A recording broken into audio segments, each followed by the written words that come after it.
నా పేరు మిన్నీ, నా వయసు 9 సంవత్సరాలు. నాకు కుక్కపిల్లలంటే చాలా ఇష్టం. నా పుట్టిన రోజున మా నాన్నగారు నాకు ఒక చిన్న జర్మన్ షెపర్డ్ కుక్కపిల్లను బహుమతిగా ఇచ్చారు. ఆ కుక్కపిల్ల పెద్ద పెద్ద కళ్లతో, తోక ఊపుతూ, బుడ్డి నడకలతో చాలా ముద్దుగా ఉంది. దానికి జూలీ అని పేరు పెట్టాను.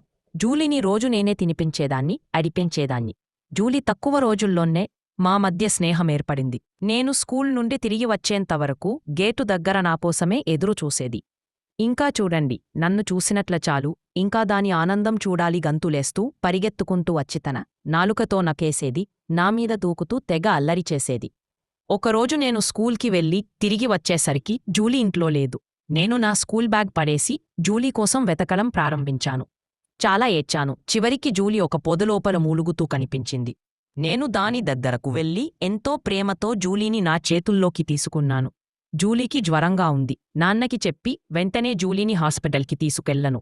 డాక్టర్గారు ఇంజెక్టోన్ చేసి మందులిచ్చారు. కొద్ది రోజుల్లోనే జూలీ కోలుకుని తిరిగి మళ్ళీ నాతో ఆడుకోవడం ప్రారంభించింది. అలా కొన్నలు గడిచాయి. జూలీ పెద్దదయ్యింది. నేను పెద్దవడ్నయ్యను. రోజు జూలీని వాకింగ్కి తీసుకెళ్లేవాడిని. ఒకరోజు ఏం జరిగిందంటే, జూలీ ముఖమంతా రక్తంతో ఇంటికి వచ్చింది. నేను భయపడిపోయాను.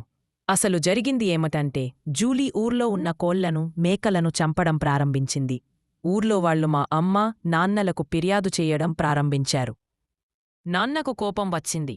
జులేనన్న కోపంగా నా వైపు చూస్తూ జూలీని ఎక్కడైనా విడిచిపెట్టమని నాతో చెప్పి బయటకు వెళ్ళిపోయారు. నాకు చాలా ఏడుపోచేసింది. ఒకరోజు నాన్న నా స్నేహితులకి చెప్పి జూలీని దూరంగా తీసుకెళ్లి వదిలిపెట్టమన్నారు. వాళ్ళు జూలీని తీసుకెళ్లి అలానే విడిచిపెట్టేశారు. నాతో ఆడుకోడానికి జూలీ లేదు, ఒంటరివాణ్ణి అయిపోయాను. ఏడ్చాను. అలా కొన్ని రోజులకి జూలీని మర్చిపోయాను. కొన్ని నెలల తరువాత జూలీ ఇల్లు వెతుక్కుంటూ ఇంటికి వచ్చేసింది. నాన్నను చూడగానే నన్ను ఎక్కడికి పంపవద్దు అన్నట్టుగా తన ముందు కాళ్లను చాపి దండం పెడుతూ తోకను ఊపసాగింది. నాన్న జూలీని నా దగ్గరికి తీసుకువచ్చి మళ్ళీ నా జూలీని నాకు ఇచ్చారు. నా ఆనందం చూడాలి. మళ్ళీ నేను జూలీతో ఆడుతూని మా స్నేహం కొనసాగించాం. మీకు ఇలా ఎప్పుడైనా జరిగిందా? కామెంట్ చెయ్యండి ప్లీజ్.